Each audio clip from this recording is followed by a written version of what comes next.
تنظیم الاخوان پاکستان کے زیر اہتمام گوجرانوالہ کے مقامی ہال میں بیست رحمت عالم صلی اللہ علیہ وآلہ وسلم کانفرنس کا انعقاد کیا گیا۔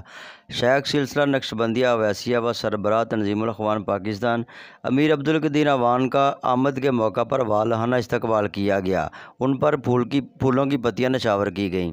انہوں نے ہزاروں مرد و خواتین کے اجتماع سے خطاب کرتے ہوئے کہا کہ بعثت رحمت عالم صلی اللہ علیہ وآلہ وسلم اور ولادت باسعادت سے اس کرۂ ارض پر تمام مخلوقات پر وہ رحمت کی بارش ہوئی جس سے ریت کے ذروں سے لے کر عرش تک سب مستفید ہوئے۔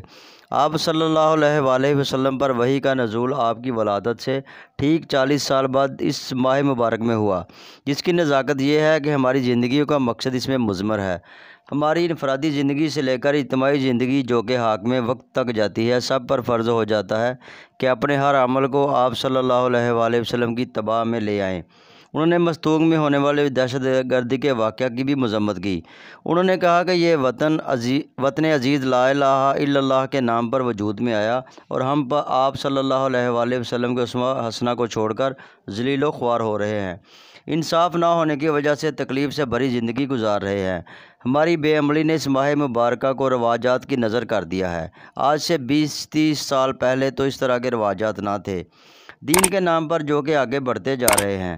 انہوں نے کہا کہ حضرت امیر محمد اکرم اعوان نے اس وطن عزیز کو ایک نعرہ رب کی دھرتی رب کا نظام دیا اور فرمایا اس وطن عزیز کا مقدر ہے کہ اس پر اسلام کا نفاذ ہوگا، اسے کوئی نہیں روک سکتا، اور انشاءاللہ یہ ملک دین اسلام پر وجود میں آیا ہے، اس پر اسلام کی حکومت قائم ہوگی۔